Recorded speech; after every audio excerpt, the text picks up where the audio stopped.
At the altar, my bride confessed our baby was actually my uncle's. I smiled and said, just like what you did to Mom. Rich people do weird things, release doves that attack guests, serve endangered fish, hire celebrity impersonators. But nothing prepared me for the Brennan wedding.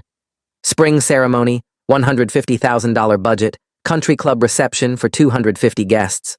The red flag? The groom's best man was his uncle, mid-40s, sweating bullets, kept checking his phone.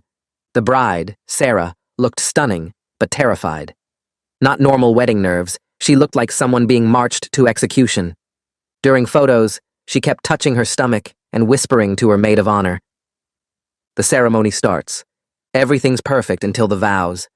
Sarah gets 3 words in, I take you, before projectile vomiting all over the groom's tux, and her $8,000 dress, and the priest's shoes. The church erupts. Bridesmaids rushing with tissues, groomsmen stepping back in horror. But Sarah starts sobbing, not embarrassed crying, but deep, guilty, soul-crushing sobs. I'm sorry, Michael. I'm so sorry. The groom, covered in vomit, tries to comfort her. It's okay, wedding nerves. I'm pregnant. The church goes silent. You could hear her mother's pearls hit the floor. Michael freezes. But we haven't. We were waiting until marriage. Sarah's eyes find the uncle, just for a second, but everyone saw it. Tommy? Michael's voice cracks. Tommy? His uncle, his father's brother, his best man, the guy who taught him to drive, takes a step back. Mike, let me explain. Michael's fist connects with Tommy's jaw before he can finish. Tommy goes down, but bounces back up swinging. They're rolling in the aisle, crushing bouquets, while the uncle's wife screams, You son of a bitch! That's my husband! She jumps on Tommy's back, clawing at his face while he tries to fight Michael. 3 groomsmen try to separate them, but she's feral, ripping out chunks of his hair. Tommy breaks free just long enough to yell, I've been planting my seed in... His wife's heel connects with his temple. He drops. That's when Michael says something that made everyone freeze. This isn't the first time, is it, Dad? Everyone turns to Michael's father, sitting in the front row. His face is white. What are you talking about? The father asks. Mom's diary. I found it after she died. She wrote about Tommy, about what you both did to her. Tommy, blood streaming from his nose, laughs. She wanted it, just like this one did. Sarah vomits again, this time on Tommy.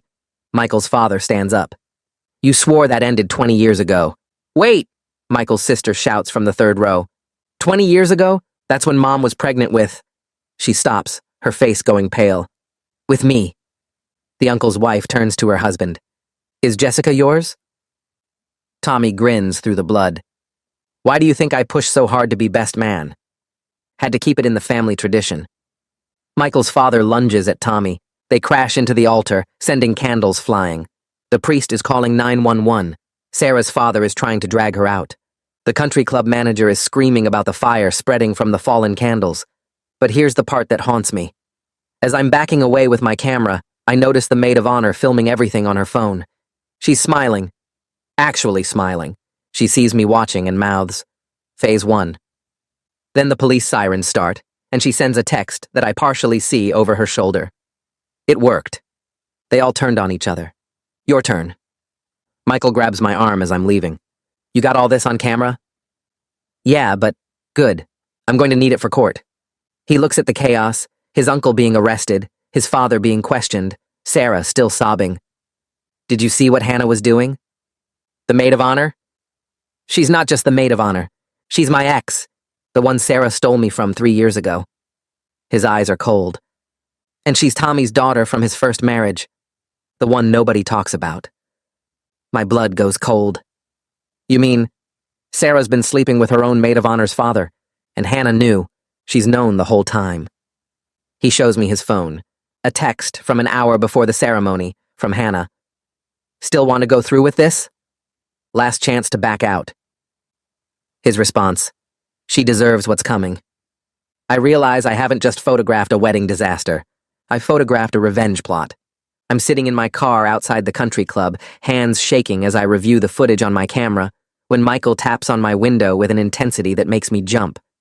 He slides into the passenger seat without asking, his vomit-stained tux reeking of champagne and betrayal, and says he needs every single frame I captured, because his lawyer will need it for multiple lawsuits. I show him the clip of Hannah filming with that satisfied smile, and his jaw clenches so hard I hear his teeth grind. He watches it 3 times, his finger stabbing the replay button like he's trying to kill something. The footage shows Hannah's face lit up with this weird, calm happiness while people are screaming and fighting behind her. Michael's breathing gets faster with each replay. He pulls out his phone and starts scrolling through old messages, his thumb moving so fast I can barely track it. Then he stops on something and turns the screen toward me. It's a text thread between him and Hannah from 3 years ago, right after Sarah came into his life. Hannah's messages start normal, then get desperate, then angry, then they just stop. But 6 months ago, they start again.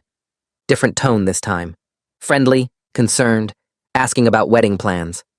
Michael explains that Hannah isn't just his ex. She's been planning this destruction for 3 years, ever since Sarah stole him at a company party where Hannah worked as a bartender. He pulls up more messages showing Hannah befriending Sarah, offering to be her maid of honor, asking questions about his family. Every text is careful, like she's gathering information for some kind of mission. Sarah told her about Tommy being inappropriate at family dinners, about Michael's mom's death, about the weird family dynamics nobody talked about. Hannah collected it all like she was building a case. The manipulation goes deeper than I imagined, and I realize I've documented something far more sinister than a wedding disaster. Michael's hands are shaking now too, and he tells me Hannah knew about Sarah and Tommy for at least 2 months before the wedding. She encouraged it. She told Sarah that Tommy understood her in ways Michael never could. She set up situations where they'd be alone together.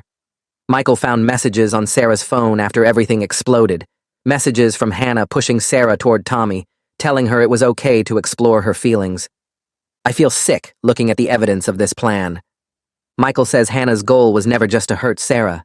It was to destroy his entire family, to expose every secret, to make sure everyone suffered the way she suffered when Sarah took him away. He shows me a final message Hannah sent him an hour before the ceremony. Still want to go through with this? Last chance to back out. His response makes my stomach drop. She deserves what's coming. Michael admits he knew something was going to happen. Hannah told him she had proof of Sarah's affair and was going to reveal it during the ceremony. He could have stopped it. He could have called off the wedding quietly. But he wanted Sarah to suffer publicly the way he suffered privately when he found out about the cheating. He's not a victim. He's a co-conspirator. Before I can process this, police lights start flashing in my rearview mirror. Detective Quentin Baird arrives at the country club to take statements, and I'm one of the first people he interviews since I captured everything on camera. He's a weathered cop in his 50s who's clearly seen too much family violence.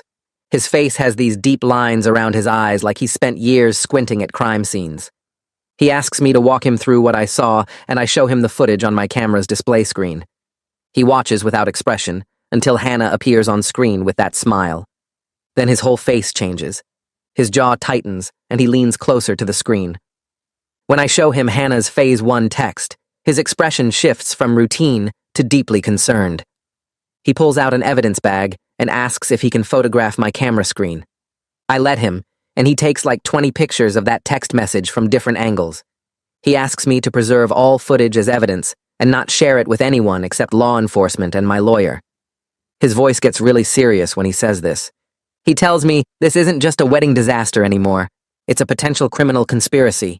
He needs me to not post anything on social media, not talk to any journalists, not even tell my friends what I saw. He hands me his card and writes his personal cell number on the back. Call me directly if anyone pressures you about this footage, he says. Anyone at all. He takes my contact information and tells me someone will be in touch about getting an official copy of everything I recorded. Then he goes to interview Michael, who's still sitting in my car looking like his whole world just collapsed. I watch them talk through my windshield. Michael's gesturing wildly, and Baird just nods, taking notes in this little notebook he pulls from his jacket. The conversation goes on for like 30 minutes. Other cops are interviewing people all over the parking lot. I see Sarah being loaded into an ambulance, still crying. Tommy's in handcuffs by a police car. His wife Sapphire is screaming at him from 15 feet away while a cop tries to calm her down. Michael's dad is talking to another detective, his hands in his pockets, looking at the ground. The whole scene looks like a disaster movie. I finally drive home around midnight, my camera bag sitting in the passenger seat like it's carrying a bomb. I can't stop thinking about Hannah's smile, about Michael's confession that he knew, about how I documented a revenge plot and didn't even realize it until it was over. My phone starts ringing before I even get home. Unknown number. I let it go to voicemail. Then another call. Another unknown number. By the time I pull into my driveway, I have 6 missed calls. The next morning, I'm contacted by 3 different lawyers. The first one calls at 7 in the morning, waking me up. He represents Michael and wants exclusive access to my footage. He offers me $5,000. I'm still half asleep and tell him I need to think about it. The second lawyer calls an hour later. She represents Tommy's wife, Sapphire, and wants all footage showing Tommy's behavior and statements. She offers me $8,000. The third lawyer calls right as I'm making coffee. He represents Sarah's family and wants to make sure certain footage never sees the light of day. He offers me $15,000 to destroy specific clips. Each wants exclusive access to my footage, offering payment that ranges from reasonable to absurdly high. My hands are shaking again as I write down all their information. I call my own lawyer because I'm suddenly in the middle of what's clearly going to be massive litigation, and I need protection from being sued by everyone involved. My lawyer is this woman named Patricia, who I hired 3 years ago when I started my photography business. She usually handles boring contract stuff, but when I tell her what happened, her voice gets really sharp and focused. She tells me not to talk to anyone else until we meet. We schedule an appointment for that afternoon.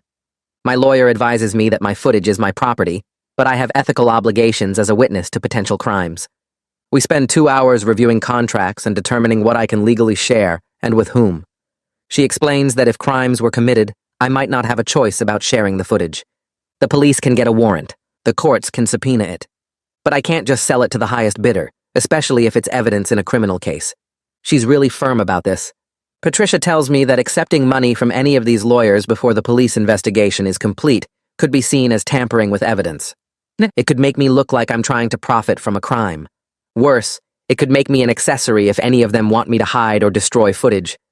I'm realizing that accepting this job has turned me from wedding photographer into key witness in what might become criminal proceedings involving assault, conspiracy, and possibly sexual crimes.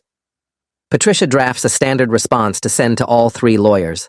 It basically says, my footage is being preserved for law enforcement, and I won't be sharing it with private parties until the investigation is complete. She charges me $400 for the 2-hour consultation. I just spent most of what I was going to make from the wedding on legal advice about the wedding. The next day, Detective Baird returns with a warrant for my complete footage. Patricia reviews it and says it's proper procedure given the assaults and fire damage. We meet Baird at my studio, and I transfer files to his encrypted drive. It takes almost an hour because there's so much footage.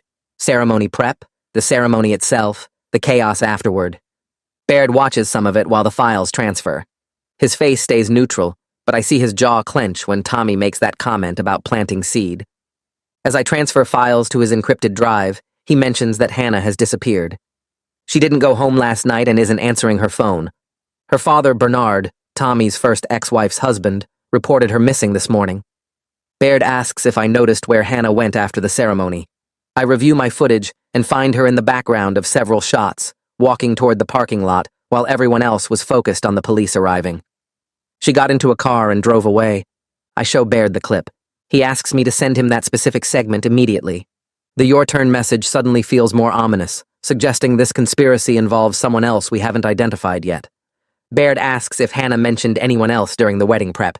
I tell him she was on her phone a lot, texting someone, but I never saw who. He writes this down and tells me to call him if I remember anything else about Hannah's behavior or contacts. After he leaves, I just sit in my studio feeling like the walls are closing in. I spend the next 3 days fielding calls from tabloid journalists who somehow got my number and want to buy the footage. The first offer is $20,000 from some website I've never heard of. Then $50,000 from a bigger site. Then $100,000 from a tabloid that usually covers celebrity scandals. The offers reach 6 figures, which is tempting given my struggling photography business. I've got rent due, equipment payments, and now legal fees. $100,000 would change my life. But my lawyer is emphatic that selling evidence in an active investigation could make me criminally liable. Patricia calls me twice a day to make sure I haven't talked to anyone. She tells me about a photographer in another state who sold crime scene footage and ended up being charged with obstruction of justice. I disconnect my studio phone and communicate only through my lawyer, feeling increasingly trapped by what I witnessed.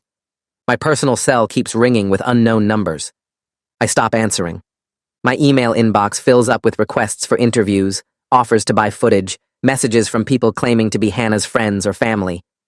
I don't respond to any of them. Patricia tells me this is the right move, but it doesn't make me feel any less isolated.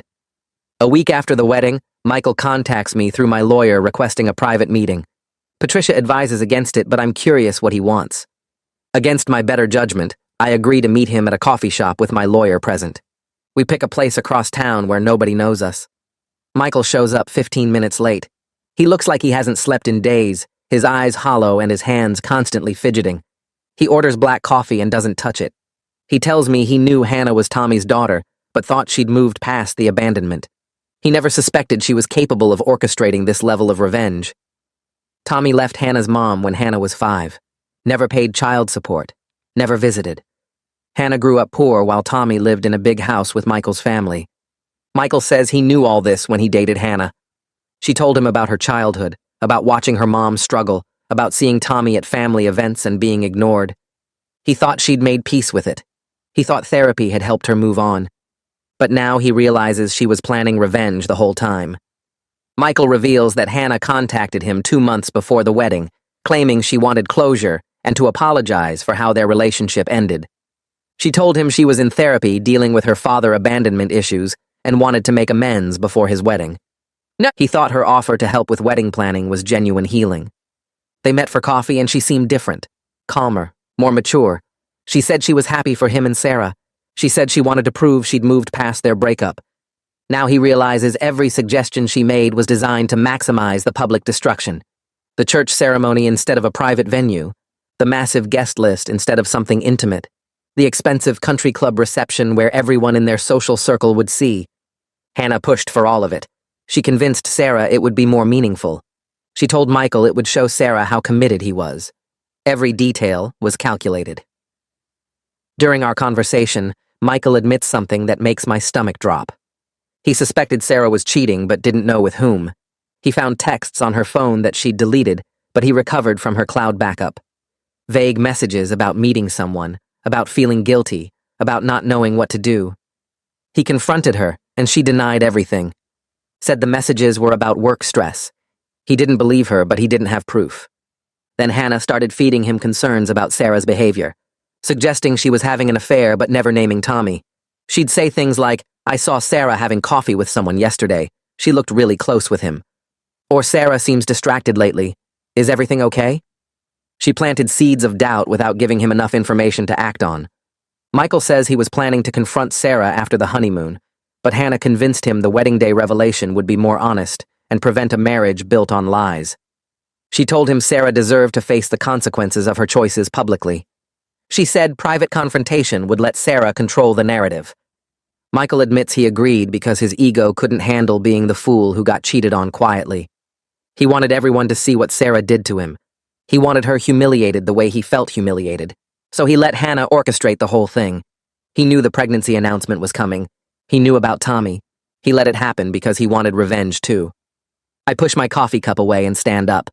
My lawyer starts to object, but I'm already walking toward the exit. Michael calls after me, but I don't turn around. Outside, I sit in my car for 20 minutes trying to process what he just admitted. He knew. He planned it.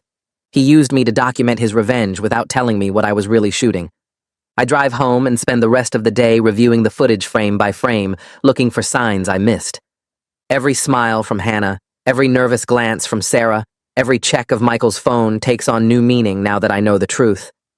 I'm not just a photographer anymore. I'm evidence in a conspiracy. The next morning, Detective Baird calls while I'm making coffee. His voice sounds tired and frustrated. He tells me they finally found Hannah. She checked herself into a psychiatric facility the day after the wedding, claiming she was having thoughts about hurting herself after witnessing the traumatic family violence. Her lawyer already gave a statement to the press painting her as a victim who had a mental breakdown watching her abusive father destroy another family. The detective pauses, and I hear papers shuffling. He says the psychiatric commitment makes her legally unavailable for questioning for at least 72 hours, maybe longer if her doctors claim she's still unstable. I ask if he believes the suicide story. He laughs without any humor and says Hannah's lawyer had the admission paperwork ready to file within hours of the wedding ending, which suggests premeditation rather than spontaneous crisis. But involuntary commitment is involuntary commitment, and they can't question someone who's supposedly a danger to themselves. He tells me to expect more legal pressure from everyone involved and warns me to document any threats or intimidation attempts. I thank him and hang up, then stare at my phone wondering how deep this conspiracy actually goes. 2 hours later, my lawyer calls. She sounds angry. Sarah's mother, Valerie, hired a lawyer who sent a formal demand letter requiring me to destroy all footage from the wedding. The letter claims the video is ruining Sarah's life and that filming a pregnant woman in distress without consent constitutes invasion of privacy and intentional infliction of emotional distress. My lawyer reads me portions of the letter, which describes Sarah as a vulnerable victim who was manipulated by an older man and then publicly humiliated during what should have been the happiest day of her life. Valerie is threatening to sue me personally for damages if I don't comply. My lawyer explains that legally, I can't destroy evidence in an active investigation, even if I wanted to, and that truth is a complete defense against defamation claims. But she warns me that defending against a lawsuit would cost tens of thousands in legal fees, even if I ultimately win. I ask what I should do. She tells me to do nothing, let her handle all communication, and prepare for this to get much worse before it gets better. I spend the next 2 weeks in a fog of anxiety, jumping every time my phone rings. Every person involved in the wedding disaster wants something from me. They want me to give them the footage, destroy the footage, edit the footage, testify for them, or stay silent. Everyone wants to control what I saw and documented. My footage is objective truth, and that's exactly what makes it dangerous to people trying to spin their own narratives. I stop answering calls from numbers I don't recognize and communicate only through my lawyer. 14 days after the wedding, Detective Baird calls to tell me Tommy was arrested. The charges include assault for attacking Michael during the ceremony and making terroristic threats. Tommy's lawyer tried to argue self-defense since Michael threw the first punch, but my footage clearly shows Tommy's response went way beyond reasonable force.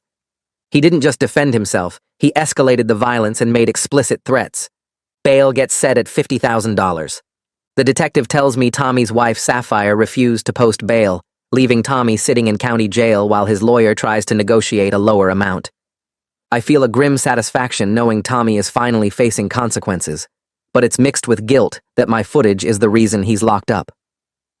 The next day, Sapphire's divorce lawyer contacts my lawyer requesting specific footage clips. Sapphire is filing for divorce and needs evidence that Tommy has been unfaithful throughout their marriage. She claims she had no knowledge of Tommy's relationship with Sarah or his history of affairs. Her lawyer wants the footage showing Tommy's admission about planting his seed in multiple women, his casual attitude about the affairs, and his verbal abuse during the fight. My lawyer explains the proper legal channels for providing evidence, and I authorize the release. Watching the footage get carved up and distributed to different lawyers for different cases makes me feel like I'm feeding bullets into a war where everyone is shooting at each other. Nobody is innocent. Nobody is purely a victim. Everyone made choices that led to this disaster, and my camera captured all of it. 3 days after Tommy's arrest, I get a message request on social media from someone named Amy Lancaster. The profile picture shows Michael's sister, the one who discovered Tommy might be her biological father. Her message is short and desperate. She says she needs to talk to someone who saw what happened, someone who isn't family and doesn't have an agenda. She asks if we can meet somewhere public.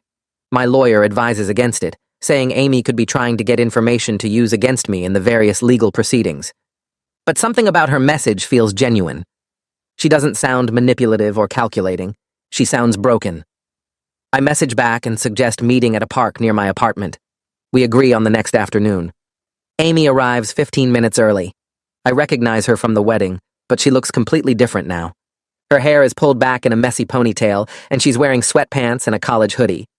Her eyes are red and swollen like she's been crying for days. We sit on a bench near a playground where kids are screaming and laughing, the sound feeling jarring against the heaviness of why we're here. Amy thanks me for meeting her and apologizes for reaching out. She says she's been going through her mother's diary, the one Michael mentioned during the wedding chaos. Her voice shakes as she describes reading detailed accounts of Tommy's abuse spanning years. Her mother wrote about Douglas knowing everything and doing nothing, choosing family reputation over her safety. Amy stops talking and stares at the playground. She tells me her entire identity is falling apart. If Tommy is her biological father, then everything she thought she knew about her childhood is a lie. Douglas isn't really her dad. Her relationship with him was built on his complicity in her mother's abuse. She starts crying, and I hand her tissues from my bag. She wipes her eyes and tells me something that makes my stomach drop. Hannah contacted her 3 months before the wedding, claiming she wanted to research family history for a surprise wedding gift. Amy thought it was sweet and spent hours sharing stories about family dynamics, Tommy's inappropriate behavior at family gatherings, and her mother's struggles with depression. She gave Hannah everything she needed to build her revenge plan, and Amy had no idea she was used. Amy asks if she can see the footage, particularly Hannah's behavior during the ceremony. I hesitate because my lawyer specifically told me not to show anyone, but Amy's desperation breaks through my caution. I pull up the video on my phone and show her the clip of Hannah filming with that satisfied smile while everyone fought and bled. Amy watches it 3 times, her face getting paler with each viewing. She starts crying harder, saying she thought Hannah genuinely cared about healing family wounds and making peace before Michael's wedding. Now she sees she was just a tool, a source of intelligence that Hannah exploited to hurt her own brother. The guilt in Amy's voice is crushing. She says she feels responsible for everything that happened because she gave Hannah the ammunition she needed. I find myself putting an arm around this stranger while she sobs into my shoulder, both of us casualties in other people's revenge plot. The next morning, Detective Baird calls requesting another interview. His questions are different this time, more specific and focused. He asks detailed questions about Hannah's behavior before the ceremony started. I describe how she seemed calm and focused while everyone else was nervous and stressed. She kept checking her phone and positioning herself to get clear views of Sarah. The detective asks if I noticed Hannah near Sarah's dressing room or handling any food or drinks. I tell him about the bridesmaids mentioning that Hannah made Sarah a special calming tea about an hour before the ceremony. The detective goes quiet for a few seconds. He tells me they're investigating whether Hannah drugged Sarah to cause the vomiting, though Sarah is refusing to cooperate with toxicology testing. He says the timing was too perfect, Sarah getting sick at exactly the moment that would cause maximum drama and humiliation. Hannah would have needed Sarah incapacitated enough to lose control, but not so sick she couldn't make it through the pregnancy announcement. I feel sick myself thinking about it. If Hannah drugged Sarah, this goes beyond emotional manipulation into actual poisoning. The detective asks me to document everything I remember about the morning of the wedding, every interaction I witnessed, every moment Hannah was near Sarah or her belongings. He says they're subpoenaing the catering company's records and interviewing everyone who had access to Sarah's dressing room. I spend the rest of the day writing down every detail I can remember, trying to separate what I actually saw from what I've learned since. My hands shake as I type, because I'm realizing the wedding disaster wasn't just revenge. It was a carefully planned operation with multiple moving parts, and I documented it all without understanding what I was really seeing. The investigation moves fast over the next week. Detective Baird gets subpoenas for the catering company's records and starts interviewing everyone who was in Sarah's dressing room that morning. 3 bridesmaids give statements saying Hannah insisted on making Sarah a special calming tea about an hour before the ceremony. One bridesmaid remembers Hannah being very specific about Sarah drinking all of it and not sharing with anyone else. The detective calls me to share this information and asks if I captured any footage of Hannah near Sarah's drinks or food. I review my morning footage and find a clip of Hannah alone in the bridal suite for about 2 minutes, while everyone else was getting their hair done. She's standing near the small table where Sarah's teacup sits. The angle isn't perfect, but you can see her hands moving over the cup. Detective Baird asks me to send him that clip immediately. Sarah's lawyer releases a statement the same day saying Sarah refuses any toxicology testing and that investigating a pregnant woman for drug use is harassment. The lawyer claims Sarah got sick from normal pregnancy symptoms combined with wedding stress. Detective Baird tells me the refusal to test makes prosecution difficult, but the circumstantial evidence keeps building. 3 weeks after the wedding, a thick envelope arrives at my studio by certified mail. Inside is a cease and desist letter from Sarah's lawyer demanding I not share any footage showing Sarah in a humiliating or defamatory light. The letter threatens legal action if I distribute images of Sarah vomiting or crying or making statements about the pregnancy. My lawyer reads it and actually laughs. She explains that truth is an absolute defense against defamation, and I'm complying with all legal obligations regarding evidence. We send back a response saying I will continue cooperating with law enforcement and providing footage as legally required. My lawyer points out something interesting in Sarah's letter. The wording positions Sarah as a victim of both Tommy's manipulation and Hannah's conspiracy. Sarah's legal team is building a narrative where she was groomed and used by both father and daughter. My lawyer says this might actually be partially true given the phone records Detective Baird mentioned. The same week, Michael's father, Douglas, breaks his public silence with a press statement. A local reporter contacts me asking for comment on Douglas's claims that he had no knowledge of Tommy's relationship with Sarah or any historical abuse. Douglas's statement says he's shocked and appalled by his brother's behavior and had no idea about any inappropriate conduct. The statement is carefully worded by lawyers and feels completely fake. Within hours, Amy posts on social media contradicting everything her father said. She uploads photos of pages from her mother's diary, with Douglas's name highlighted in multiple entries. One entry from 15 years ago explicitly states that Douglas knew about Tommy's behavior and told her mother to keep quiet for the family's reputation. Another entry describes Douglas walking in on Tommy, making inappropriate comments to a teenage babysitter, and doing nothing. Amy's post goes viral in our local community. People start commenting with their own stories about the Brennan family's reputation for covering up scandals. I watch the dynasty destroy itself in real time through social media posts and news articles. My phone won't stop buzzing with reporters wanting interviews. Detective Baird calls me a few days later with news about Tommy. Tommy's lawyer contacted the prosecutor's office asking about a plea deal. In exchange for reduced charges, Tommy is offering to provide testimony about Hannah's involvement in planning the wedding day confrontation. The detective says this confirms what they suspected. Hannah and Tommy had been in contact before the wedding. Tommy claims Hannah manipulated him into starting the affair with Sarah specifically to create this scandal. The detective's voice sounds tired when he tells me this. He says the case keeps getting more twisted with each new piece of evidence. Tommy is trying to position himself as Hannah's victim now, claiming she seduced him into the affair as part of her revenge plot. The prosecutor is considering the deal because Hannah's involvement is harder to prove without Tommy's testimony. 2 days later, Detective Baird asks me to come to the police station to review some phone records. He spreads out printed call logs across the table in the interview room. The records show Hannah and Tommy were in regular contact for 6 months before the wedding. The calls started infrequent, maybe once every 2 weeks. Then they increased to multiple times per week around the time Sarah and Tommy's affair apparently began. Detective Baird points to a cluster of calls in early January, right before Sarah got pregnant. Hannah called Tommy 5 times in 1 week during that period. The detective explains that Hannah apparently reconnected with her father under the guise of forgiveness and wanting a relationship. Tommy told investigators that Hannah seemed genuinely interested in healing their relationship. She asked about his life, his marriage, his regrets. She mentioned that Michael was getting married and suggested Tommy should be involved since he was Michael's uncle. The detective believes Hannah was gathering information and positioning Tommy as a weapon. She learned about Tommy's pattern of affairs and his attraction to younger women.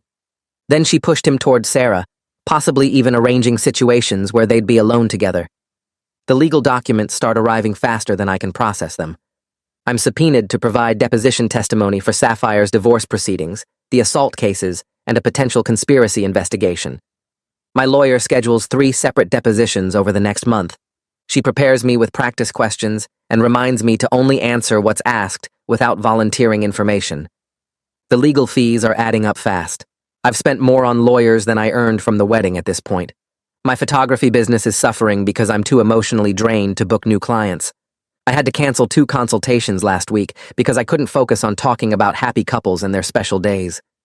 Every time I look at wedding photos now, I see the potential for disaster underneath the smiles. Sapphire's divorce deposition happens in a conference room at her lawyer's office. I sit across from Sapphire and her legal team while Tommy's lawyer asks me questions about the wedding day. Sapphire's lawyer focuses heavily on Tommy's admission about planting seed in multiple women. They play back the footage with audio and ask me to confirm that's Tommy's voice and those are his exact words. Sapphire sits perfectly still in her chair, but I watch her face crumble as she hears her husband's voice bragging about serial infidelity. Her eyes fill with tears when Tommy laughs about treating women like conquests. The lawyer asks me to describe Tommy's demeanor when he made those statements. I explain that he seemed proud, almost boastful, even while bleeding and under attack. He showed no shame or remorse about what he'd done. Sapphire's lawyer nods and makes notes.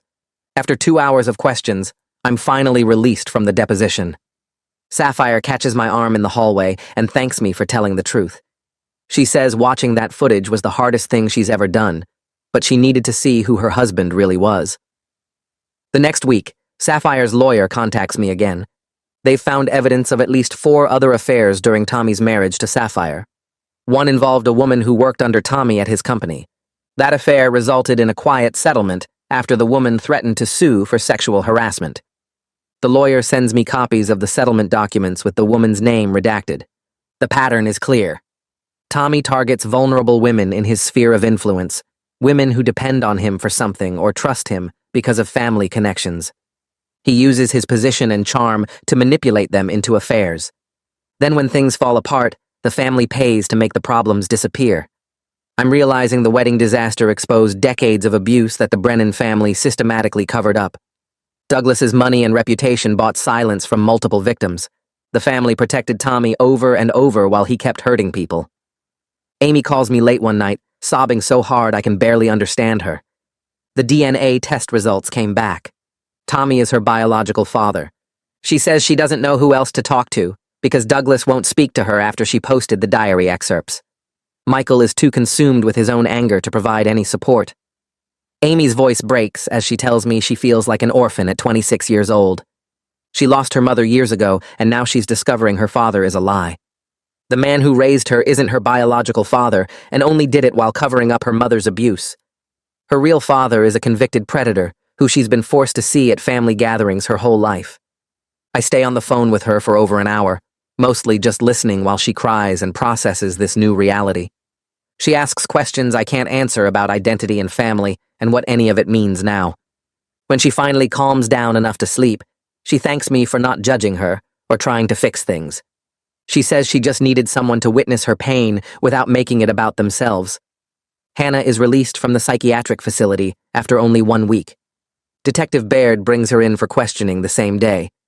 I'm at the station for another deposition when I see Hannah arrive with her lawyer.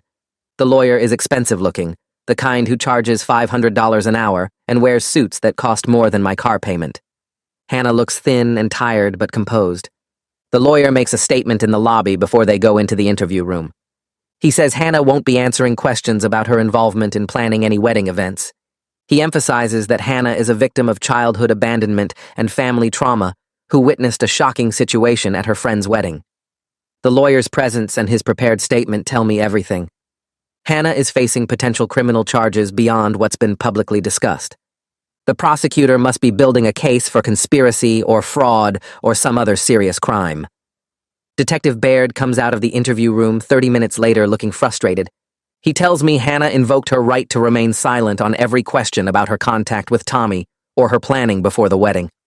Her lawyer shut down the entire interview. The detective says they'll need to build the case without her cooperation, relying on phone records, witness testimony, and my footage of her behavior during the ceremony. 3 weeks after Hannah's failed interview with Detective Baird, I get a call from the district attorney's office asking me to come in for a meeting about potential testimony. The prosecutor, a woman in her 50s with reading glasses hanging from a chain around her neck, spreads crime scene photos and my wedding footage across a conference table. She explains that a grand jury is being convened to consider conspiracy charges against Hannah, and my documentation of Hannah's behavior during the ceremony is central to proving criminal intent.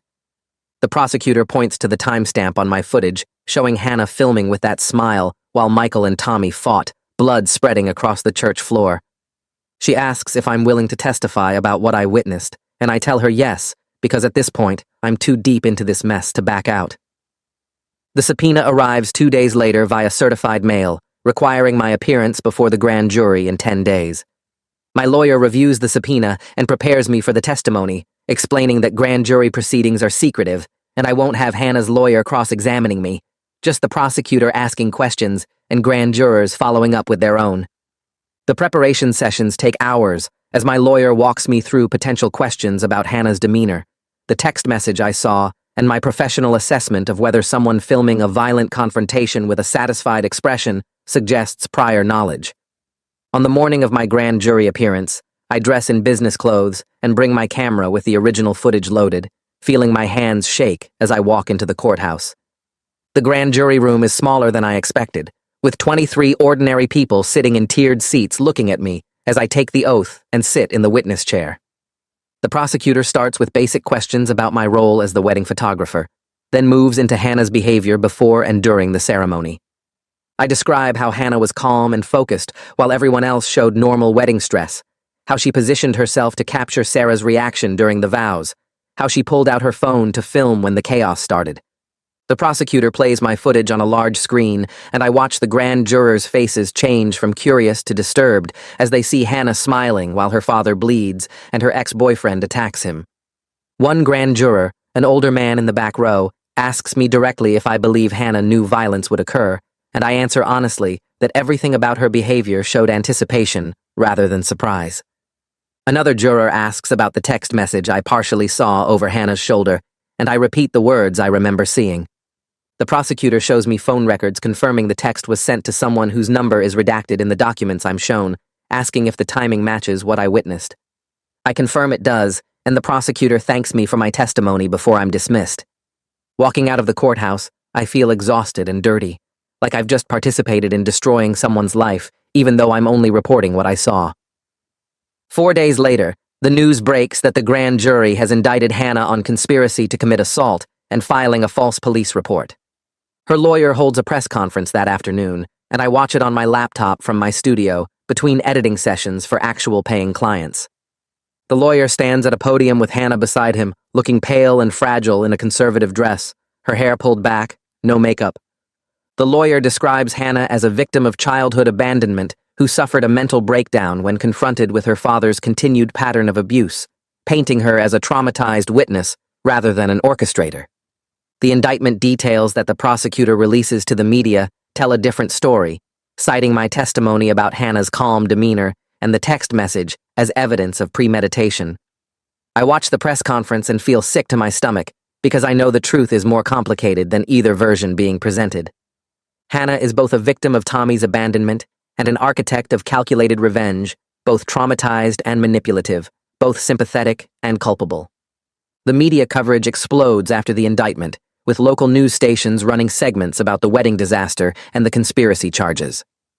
2 weeks after Hannah's indictment, I'm at my studio editing photos from a corporate event when my phone rings with news that Sarah has gone into early labor.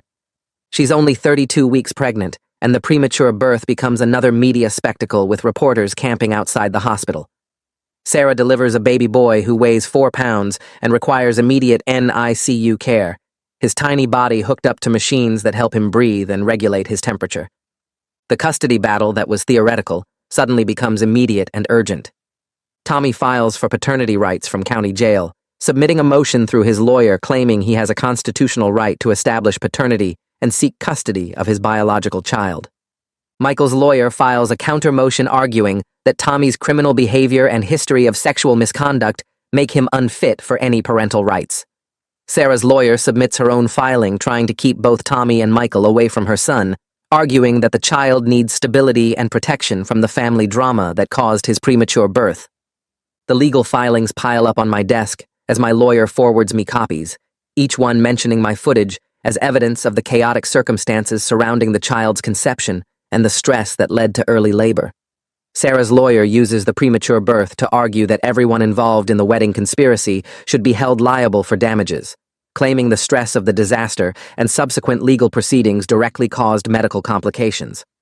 3 days after the baby's birth, a process server shows up at my studio with a civil lawsuit naming me as a defendant. Sarah is suing me for contributing to her emotional distress by filming the incident rather than intervening to stop the violence or protect her well-being. The lawsuit claims I had a duty as a professional present at the scene to prioritize human welfare over documentation, and my choice to keep filming while she was traumatized makes me partially liable for her suffering and the baby's premature birth. I read the complaint sitting in my car outside the studio, feeling my chest tighten with anxiety about potential financial ruin.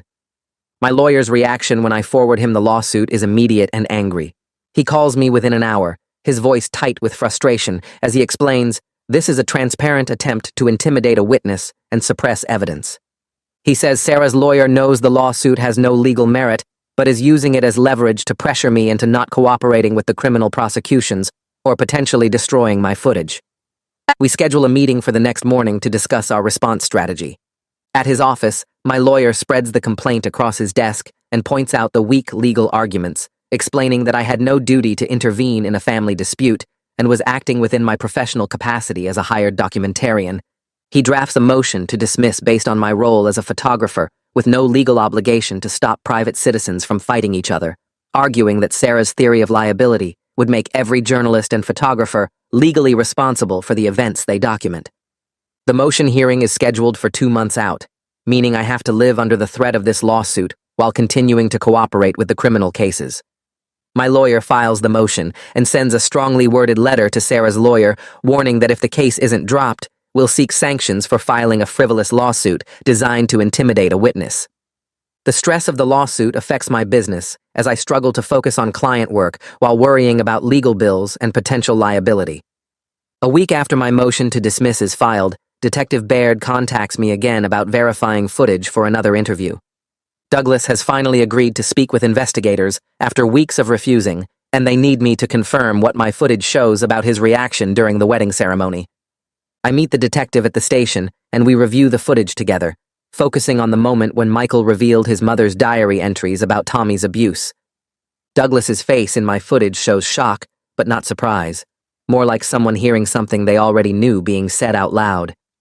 The detective plays the footage during Douglas's interview, while I wait in an observation room, watching through one-way glass as Douglas sits across from Detective Baird, looking decades older than he did at the wedding. Douglas admits he knew about Tommy's history of inappropriate behavior with women, but claims he thought it had stopped after Tommy's first divorce. The detective produces copies of diary entries from Michael's mother, and I watch Douglas's composure crumble as he reads his late wife's words describing Tommy's abuse and Douglas's decision to do nothing. Douglas breaks down crying, admitting he chose family reputation over protecting the women Tommy victimized because he didn't want the scandal to destroy their business and social standing. The detective asks if Douglas was aware of other victims beyond his wife, and Douglas hesitates before nodding and naming 2 women who worked for the family business years ago. Within a week of Douglas's confession, those 2 women come forward publicly with their own accusations against Tommy. One woman describes being assaulted at a company retreat 15 years ago, while Douglas was present at the same hotel. The other woman details a pattern of harassment and assault over several months that ended when Douglas paid her $50,000 to sign a non-disclosure agreement and leave the company. The family's wealth and reputation that Douglas was trying to protect is being systematically destroyed by the truth he tried to hide. I watch news coverage of the women's press conference and realize I'm witnessing the consequences of complicity play out in real time. Douglas faces potential civil liability from multiple victims now that his knowledge and inaction are public record. His lawyer releases a statement saying Douglas deeply regrets his past decisions and is cooperating fully with authorities, but the damage to the family name is complete. 2 months after the wedding, the prosecutor contacts me about Hannah's upcoming trial. The trial is scheduled for 4 months out, giving both sides time to prepare their cases. The prosecutor offers Hannah a plea deal through her lawyer, suggesting she plead guilty to reduced charges in exchange for testifying against Tommy about his history of abuse and manipulation. Hannah's lawyer is seriously considering the plea because the alternative is going to trial, where a jury will see my footage of her smiling while people fought and bled. The prosecutor tells me I'm listed as a key prosecution witness, regardless of whether Hannah takes the deal, meaning more time away from my struggling photography business and deeper involvement in this legal nightmare. I ask the prosecutor how much longer this will consume my life, and she honestly tells me the criminal cases could take another year to fully resolve, with potential appeals extending even longer. The weight of being trapped in other people's revenge and destruction settles over me like a heavy blanket I can't shake off. That evening, Michael contacts me through a brief text message asking if we can talk. We meet at a coffee shop near my studio, sitting at a corner table away from other customers. He looks exhausted, with dark circles under his eyes and a nervous energy that makes his hands constantly fidget with his coffee cup. He asks me directly if I regret taking the job to photograph his wedding, and I tell him honestly that I regret not recognizing the warning signs I should have seen. His uncle being his best man was unusual. Sarah's obvious terror during photos was a red flag. Hannah's suspicious calmness stood out even then. Michael admits he regrets letting Hannah manipulate him into choosing public revenge instead of just calling off the wedding privately when he first suspected Sarah's affair. He says the satisfaction of watching Sarah's humiliation lasted maybe 5 minutes before the guilt and consequences started piling up. We sit in silence for a moment before Michael says something that stays with me. He explains that we're both complicit in different ways, him for actively planning the disaster, and me for documenting it without question. Neither of us can undo what happened or erase what I captured on camera. The footage exists as permanent evidence of a family's destruction, and we both played our roles in creating and preserving it. We finish our coffee without reaching any resolution or forgiveness, just two people acknowledging their shared responsibility for a disaster that hurt everyone involved. A week later, I get served with papers from the country club's legal team, thick documents that make my hands shake as I flip through page after page of itemized damages. They're suing Michael, Tommy, Sapphire, and Sarah for $200,000 in fire damage, destroyed property, and lost business from canceled events. My footage is listed as Exhibit A in their case,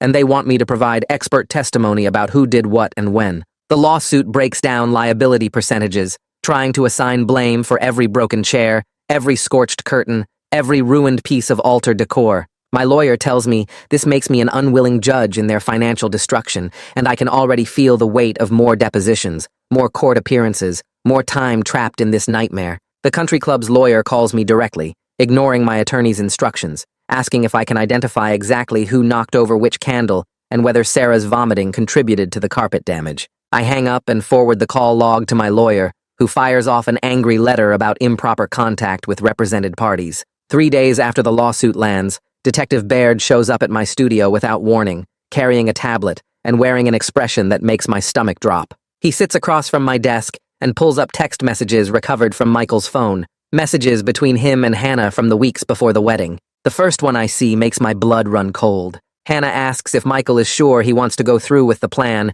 and Michael responds that Sarah deserves to be destroyed publicly for what she did to him. They discuss timing, debating whether the revelation should happen during the vows or the reception. Hannah suggests the ceremony for maximum impact, and Michael agrees, adding that he wants everyone to see Sarah's face when her world collapses. Detective Baird scrolls through more messages, and each one is worse than the last. Michael and Hannah predict the violence, actually joke about how Tommy and Douglas will react when the truth comes out. Hannah writes about her father's temper, and Michael responds that he hopes Tommy throws the first punch so he can claim self-defense. They coordinate who will film what, with Hannah promising to capture Sarah's reaction, and Michael planning to position me for the best angle of the chaos. I feel sick reading these messages, because I realize Michael wasn't just a victim of Hannah's manipulation. He was an active partner who wanted revenge so badly he helped plan every detail of the disaster I documented. Detective Baird watches my face as I read, and when I look up, he tells me these messages prove Michael lied in his initial statements to police.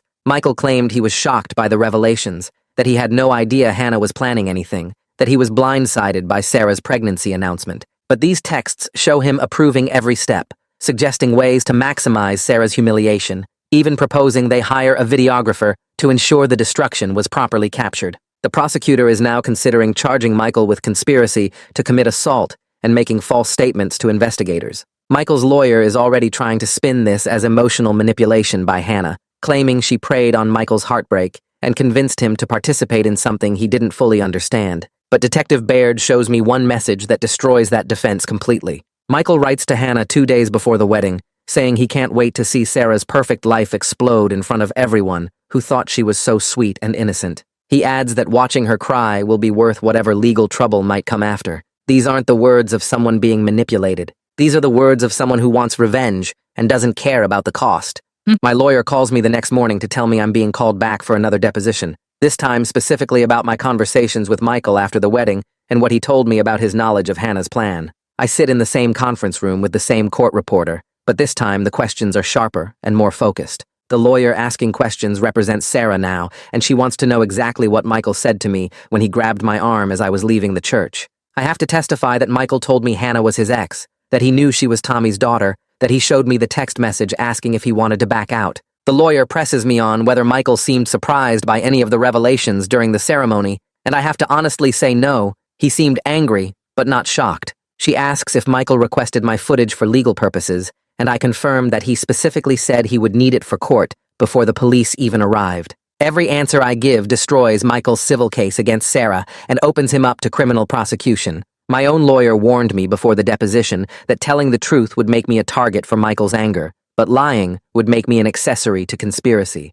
I choose truth, even knowing what it will cost me. Michael's response comes within hours of my deposition testimony being filed with the court. A text message to my phone, brief but threatening, telling me I destroyed his life and he'll make sure I never work as a photographer in this city again. He says I had no right to betray him after he trusted me with the truth, that I chose Sarah's side over his, that I'll regret making an enemy of him. I screenshot the message immediately and forward it to my lawyer, who sends it straight to Detective Baird with a note about witness intimidation. The detective calls me 20 minutes later to say they're picking Michael up for making criminal threats against a witness in an active investigation. I watch through my studio window as police cars pull up to Michael's apartment building 3 blocks away, and I see him being walked out in handcuffs an hour later. The man I initially felt sympathy for as a betrayed groom is now facing multiple criminal charges, and I'm directly responsible for his arrest. My phone rings with calls from reporters who somehow already know about the arrest, and I turn it off completely, unable to handle any more questions about my role in this family's destruction.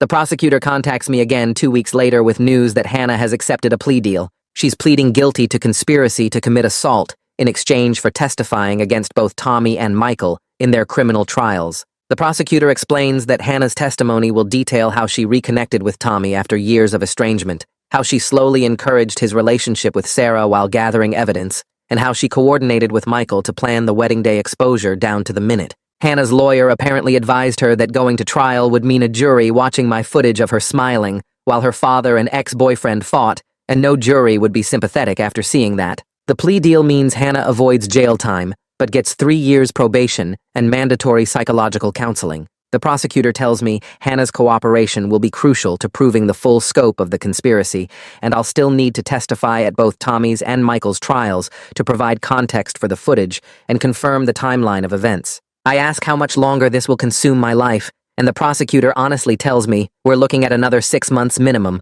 possibly longer if there are appeals. 5 months crawl by before I'm finally called to testify at Tommy's criminal trial. The courthouse is packed with media and spectators who've been following the case, and I have to push through a crowd of reporters shouting questions as I enter the building. The witness waiting room is small and windowless, and I sit there for 3 hours before being called to the stand. Walking into the courtroom feels like entering an arena, with Tommy sitting at the defense table looking smug and unrepentant despite everything. His lawyer starts the cross-examination by trying to paint me as an opportunistic photographer who staged the chaos for dramatic footage, suggesting I encouraged the confrontation for better pictures. I keep my voice calm and explain that I was hired to document a wedding and captured what actually happened. Nothing more and nothing less. The lawyer shows the jury clips of my footage and asks why I didn't stop filming when violence broke out, implying I prioritized getting good shots over people's safety. I explain that my role was to document the event, not to intervene in family disputes, and that stopping the recording wouldn't have stopped the violence that was already happening. The lawyer asks if I sold the footage to media outlets, and I honestly answer no, that all footage has been provided only to law enforcement and through proper legal channels. The prosecution plays my complete footage for the jury, and I watch their faces as they see everything unfold in real time. Several jurors look disgusted when Tommy brags about planting his seed in multiple women, and one woman actually covers her mouth when Tommy's wife attacks him with her heel. The footage of Hannah smiling while filming causes visible reactions, with jurors shifting uncomfortably and whispering to each other. Tommy's lawyer objects repeatedly, claiming the footage is prejudicial and taken out of context, but the judge overrules him each time. The continuous timeline makes it impossible to argue manipulation or editing, because everything flows naturally from one moment to the next. The prosecution asks me to confirm that this is the complete, unedited footage from the ceremony, and I testify under oath that nothing has been cut or altered in any way. They ask me to describe Tommy's demeanor during his admission about serial affairs, and I explain that he seemed proud rather than ashamed, laughing even as his wife attacked him. The prosecution rests after my testimony, and I'm finally released from the witness stand after 3 hours of intense cross-examination. Walking out of the courthouse, I feel drained and exposed, like every private moment of that disaster has been dissected in public. The trial continues the next day with Hannah taking the stand, and I'm allowed to sit in the gallery to watch since my testimony is complete. Hannah looks different from she did at the wedding, thinner and harder, with dark circles under her eyes that makeup can't quite hide. She testifies about Tommy abandoning her and her mother when she was 6 years old, about growing up poor while he built a comfortable life with his new family, about her mother working 3 jobs and still struggling to pay rent. The prosecutor asks about child support, and Hannah explains that Tommy paid the court-ordered minimum for 2 years, then stopped completely, forcing her mother to choose between hiring a lawyer they couldn't afford or just surviving without his help. Hannah's voice stays flat and emotionless as she describes watching Tommy at family events years later, seeing him play the devoted uncle to Michael while pretending she didn't exist. She admits she reconnected with him 18 months ago under the pretense of forgiveness and healing, telling him she was in therapy and wanted to resolve their relationship before starting her own family. The prosecutor asks what her real intention was, and Hannah states clearly that she wanted to use him as a weapon against Michael and Sarah, that she manipulated him into the affair with Sarah specifically to create this scandal. The courtroom goes completely silent as Hannah describes her plan in detail, explaining how she befriended Sarah. While working as a bartender at company events, how she slowly learned about Sarah and Michael's relationship problems, how she introduced Sarah to Tommy at a family gathering and watched their attraction develop. She admits suggesting to Sarah that Tommy seemed lonely and might appreciate her attention, planting seeds without being obvious about her manipulation. Hannah testifies that she encouraged Tommy's pursuit of Sarah, telling him he deserved happiness after years of being treated like the family embarrassment, making him feel justified in crossing boundaries. The prosecutor asks if Hannah predicted violence would result from exposing the affair at the wedding, and Hannah answers yes without hesitation. She says she knew Tommy had a temper, knew Michael's rage would explode, knew the family's secrets would detonate in the most public way possible. Her testimony is devastating because she shows no remorse at all, only a cold satisfaction that her plan worked exactly as intended. She admits coordinating with Michael to maximize the damage, helping him position me as the photographer to ensure everything was captured, timing the revelation for the ceremony when the maximum number of people would witness the destruction. The prosecution plays text messages between Hannah and Michael on the courtroom screens, and I watch the jury's faces change as they read Michael's words about wanting Sarah destroyed publicly. Hannah reads several messages aloud, including one where Michael jokes about Sarah vomiting being perfect timing because it made her look even more pathetic. She describes how Michael suggested ways to ensure the family's destruction would be complete, including making sure Douglas and Tommy would both be present when the truth came out about their shared history of abuse. The prosecutor asks if Michael ever expressed doubt or wanted to stop the plan, and Hannah testifies that he never wavered, that his desire for revenge was as strong as hers throughout the entire process. She admits they discussed potential legal consequences and decided the satisfaction of watching Sarah and Tommy suffer would be worth whatever charges might follow. The text messages show Michael proposing they coordinate their stories if questioned by police, agreeing to both claim ignorance about each other's plans to avoid conspiracy charges. Hannah's testimony destroys any remaining public sympathy for Michael completely, exposing him not as a heartbroken victim, but as a calculated architect of revenge who was willing to orchestrate violence and lie to investigators to avoid accountability for his actions. Tommy's trial wraps up 3 weeks after Hannah's testimony destroys any remaining sympathy for the Brennan family. The jury gets the case on a Friday afternoon and comes back Monday morning with guilty verdicts on all counts. I'm in the courtroom when the foreman reads each verdict out loud, watching Tommy's face stay blank while the charges pile up. Assault, sexual misconduct with Sarah, sexual misconduct with 2 other women who came forward after the wedding footage went public. The judge sets sentencing for 2 weeks later, and Tommy gets led out in handcuffs while reporters crowd the courthouse steps. Sapphire isn't in the courtroom that day. She filed for divorce the week before, and her lawyer tells mine she's already moved to another state to escape the media circus. When sentencing day arrives, I'm there again with my camera, documenting everything for the civil cases still pending. The judge gives Tommy 6 years in state prison plus mandatory registration as a sex offender when he gets out. Tommy's lawyer argues for a lighter sentence based on his client's cooperation with the Hannah investigation, but the prosecutor counters with victim impact statements from the women he hurt. Sapphire shows up for sentencing, sitting in the back row with her sister. When the judge announces 6 years, Sapphire's face stays completely blank. No tears, no reaction, nothing. She walks out before Tommy gets taken away, and I never see her again. Her divorce gets finalized 3 days later, and my lawyer says she got almost everything in the settlement because Tommy's criminal conviction made her case easy. Michael's trial starts exactly 2 weeks after Tommy gets sentenced.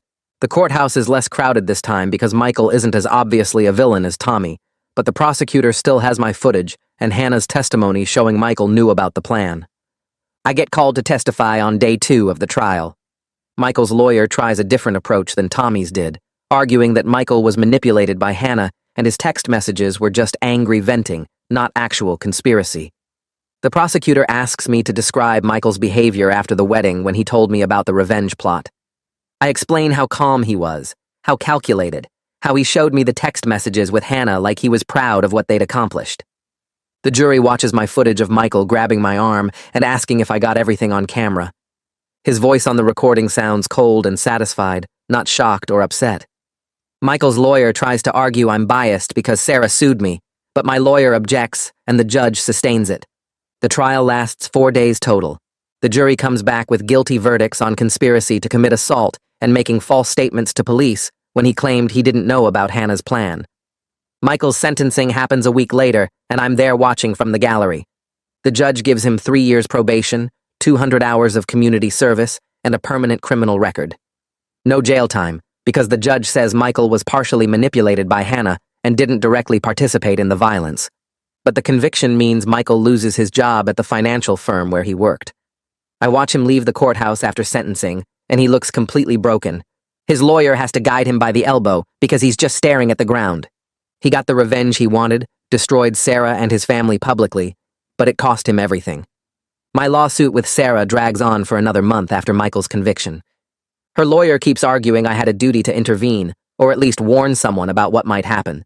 But my lawyer points out I didn't know about the plan until after everything exploded. The judge finally dismisses Sarah's case against me, ruling that I was acting within my professional capacity as a hired photographer. Sarah gets ordered to pay my legal fees, which total $30,000 by the time everything's done. Her lawyer files an appeal immediately because Sarah doesn't have that kind of money as a single mother with a premature baby in NICU care. My lawyer tells me not to worry. The dismissal will stand because the judge's ruling was solid. 6 months after the wedding, I get an email from Amy. She's using a different last name now, not Brennan or Lancaster. The email says she moved across the country to get away from the family scandal, and she's in therapy 3 times a week processing everything. She thanks me for being kind to her when we met at the park, says everyone else treated her like either a victim who needed saving or a pawn in someone else's game. She writes that my humanity during all the chaos meant more than I knew. She doesn't want to stay in touch but wanted me to know she's building a new life away from the Brennan name. The country club's lawsuit gets settled around the same time. They wanted $200,000 for fire damage and lost business, but they end up accepting insurance payouts and small contributions from the people who can actually pay. Tommy's in prison, so he contributes nothing. Michael's broke from legal fees. Douglas pays $50,000 as part of settling other claims. The venue gets renovated, and I hear from the wedding coordinator that they've implemented new policies. Now they require background checks and psychological evaluations for wedding parties that show signs of serious dysfunction. She tells me the Brennan disaster changed how they handle events permanently. Hannah finishes her probation 8 months after her conviction and moves to another city where nobody knows her story. She starts a blog about family trauma and revenge that gets pretty popular in certain online communities. I check it sometimes out of morbid curiosity. She writes about how abuse victims can become abusers themselves when they choose vengeance over healing. Her posts are thoughtful and self-aware, talking about the cycle of trauma and how she perpetuated it. But I notice she never expresses genuine remorse for the specific people she hurt. She regrets the personal cost of her choices, the criminal record and destroyed relationships, but not the actual harm she caused. Douglas sells the family home 9 months after the wedding. The house has been in the Brennan family for 30 years, but he can't afford to keep it with all the legal settlements. He uses the money to pay claims from Tommy's other victims, women who came forward after the wedding made the news. He also sets up a trust fund for Sarah's baby, which surprises everyone. My lawyer forwards me a letter Douglas sent through his attorney. He apologizes for his family's chaos affecting my life and business. The letter includes a check for $10,000 to cover my uncompensated legal expenses and lost income from cancellations. He writes that it's the closest thing to accountability he can offer. I deposit the check because I need the money, but the letter feels hollow. Douglas enabled Tommy for decades and only took responsibility after everything was already destroyed. Sarah finally drops her appeal of the lawsuit dismissal a year after the wedding. Her lawyer sends a brief apology through official channels.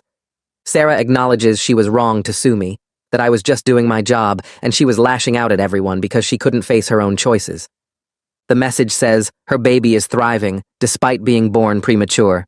She's working with a therapist to process being both a victim of Tommy's manipulation and a willing participant in betraying Michael. I don't respond because there's nothing left to say between us.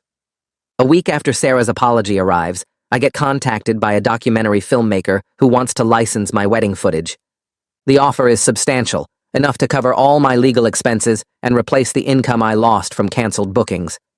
But using the footage for a documentary feels wrong, like I'd be profiting from other people's trauma. My lawyer says I own the rights and can legally license it however I want. The ethical question keeps me awake for several nights. The footage shows real people at their absolute worst, lives being destroyed in real time. Do I have the right to let someone turn that into entertainment, even if it's framed as educational content about family dysfunction and revenge?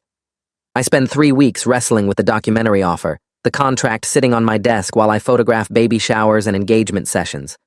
The money would solve everything, cover the legal bills, and replace lost income and give me breathing room for the first time in months. But every time I pick up the phone to call the filmmaker, I see Hannah's satisfied smile and Tommy's blood on the church floor and Sarah doubled over vomiting. These are real people at their absolute worst, not entertainment. My lawyer tells me it's my legal right to license the footage however I want, that I own the copyright and can profit from my work. But owning the right doesn't make it right. I call 3 different ethics professors at local universities, asking hypothetical questions about documentation and exploitation. The 3rd professor mentions her department studies family violence and conspiracy, and something clicks. I could donate the footage for research instead of entertainment. The academic use feels different, more respectful of the trauma I captured. I contact the university's institutional review board and explain what I have. They're interested immediately, promising to use the footage only for educational purposes, with all faces blurred and names changed. I work with my accountant to structure it as a charitable donation, taking the tax deduction that helps financially without feeling like I'm cashing in on other people's destruction. The footage gets transferred to the university's secure servers, and I keep only a single encrypted backup for legal purposes. The documentary filmmaker calls twice more with higher offers, but I tell him the footage isn't available. He sounds annoyed, saying I'm leaving money on the table, and I hang up feeling lighter than I have in months. My photography business starts recovering slowly as the Brennan wedding fades from the local news cycle. The first few months after the scandal, I got maybe 2 inquiries a week, mostly from people who wanted the drama photographer rather than someone who could actually capture their day well. But 6 months out, regular clients start returning. I'm more careful now about which weddings I accept, trusting my gut when something feels off. A couple contacts me about their winter wedding, and during the consultation, the groom keeps making weird jokes about his best man being untrustworthy. The bride laughs uncomfortably and changes the subject. I politely decline the booking, saying my schedule is full. 2 weeks later, I hear through the wedding coordinator network that the groom called off the wedding after discovering his best man and bride had been sleeping together for months. My instincts were right. Another couple wants me for their summer ceremony, and everything seems normal until I meet the families. The groom's mother and the bride's father keep exchanging loaded glances, and the bride's mother looks like she wants to murder someone. I ask careful questions about family dynamics, and the bride admits her parents are recently divorced, and her father is dating the groom's recently divorced mother. I suggest they might want a photographer with experience in complex family situations and refer them to a colleague who specializes in blended families. They seem relieved I brought it up. Word spreads among wedding planners that I survived the Brennan disaster, and some clients actually want to hire me because of it. They figure if I can handle that level of chaos, I can handle anything their wedding throws at me. It's weird being known as the photographer who documented a revenge plot, but the notoriety brings in business from couples who value professionalism under pressure. A year after the wedding, I'm picking up coffee at my usual shop when I see Michael sitting alone at a corner table. He looks different, thinner and older, with gray showing at his temples that wasn't there before. He sees me and nods, not hostile but not friendly either. I consider leaving, but something makes me walk over. We have an awkward conversation, both of us dancing around what happened while talking about safe topics like the weather and the coffee shop's new menu. Finally, he tells me he's working as a consultant now, that his criminal conviction made him unhireable in his old field. He's in therapy twice a week, dealing with rage issues and his need to control everything. His therapist helped him understand that destroying Sarah publicly didn't bring him peace or justice, just emptiness and shame. He admits he thought revenge would feel satisfying, that watching her humiliated in front of everyone would heal the betrayal he felt. Instead, it just left him hollow and disgusted with himself for being capable of that level of cruelty. I tell him I struggle with my own role in what happened, that I documented everything without questioning whether I should. He says we're both complicit in different ways, that we enabled Hannah's revenge by going along with it. We talk for 20 minutes, neither of us offering or seeking forgiveness, just two people forever linked by a disaster we both helped create. When we part, there's no warmth, but no hostility either, just the tired acknowledgement that we both have to live with what we did. I watch him leave and feel something close to understanding, not for what he did, but for the weight he carries now. 3 months later, Hannah sends me a message through social media asking if we can talk. I ignore it for a week, but curiosity eventually wins. I call her on a Saturday afternoon, and she sounds different from I remember, calmer and more self-aware. She tells me she's written a book about the experience, framing it as a cautionary tale about trauma and revenge. She wants to include my perspective as the photographer who witnessed everything, offering to pay me for an interview. I listen to her pitch for 10 minutes, hearing how she's positioned herself as someone who learned from her mistakes and wants to help others avoid her path. But I don't hear genuine remorse for the specific people she hurt, just regret about the personal cost of her choices. I tell her I'm not interested in participating, that I've spent enough time living in the wreckage of her revenge and don't want to revisit it for her book. She accepts my refusal gracefully, saying she understands and hopes I've found peace with my role in what happened. After we hang up, I check her blog out of morbid curiosity. Her writing is thoughtful and analytical, discussing cycles of trauma and how abuse victims can become abusers themselves. But every post is focused on her journey and her healing, with barely any acknowledgement of the people she destroyed. The comments are full of supporters praising her bravery, and I close the browser feeling disgusted. 2 weeks later, I get an email from Amy with a photo attached. She's standing in front of an office building, wearing professional clothes and smiling genuinely for the first time since I met her. The email explains she's working as a counselor for young adults dealing with family trauma, using her experience to help others navigate identity crises and parental betrayal. She writes that discovering the truth about Tommy being her father was devastating, but documenting her family's dysfunction paradoxically freed her to build an authentic life. She's grateful the truth came out, even though it destroyed her sense of identity, because living with lies was slowly killing her. She thanks me for treating her with kindness when everyone else saw her as either a victim or a pawn. Her new job involves helping kids whose families hid secrets about paternity, adoption, and abuse.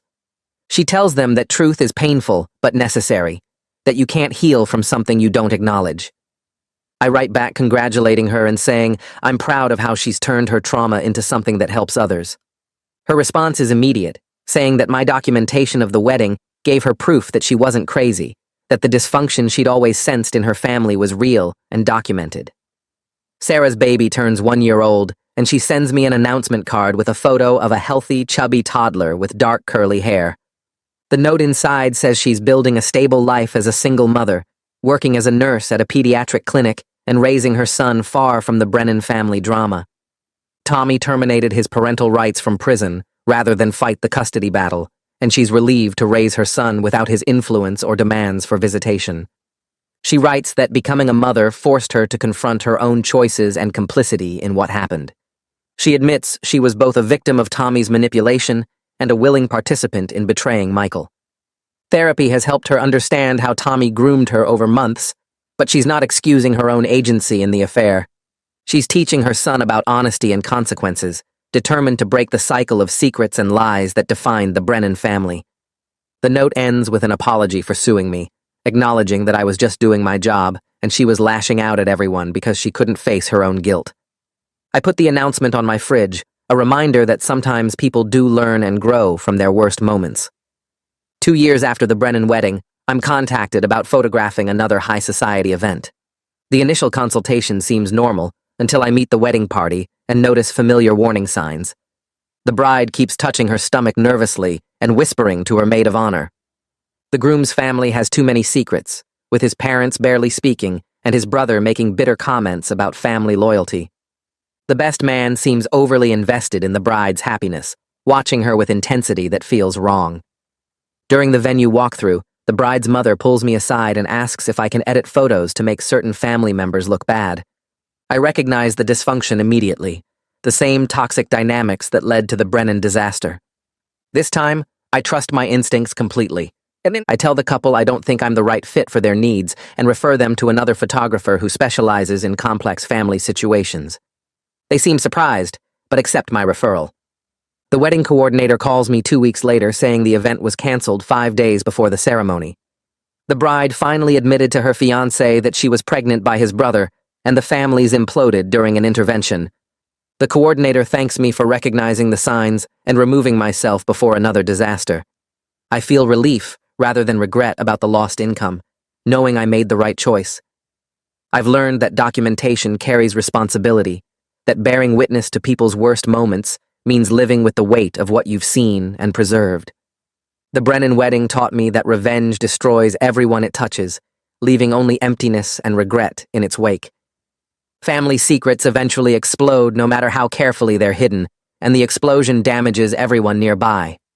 Sometimes the most ethical choice is refusing to participate in other people's chaos, walking away from money and opportunity because the cost to your conscience is too high. I still photograph weddings, but now I see them differently. They're fragile promises, beautiful hopes that can shatter in an instant when built on lies or manipulation.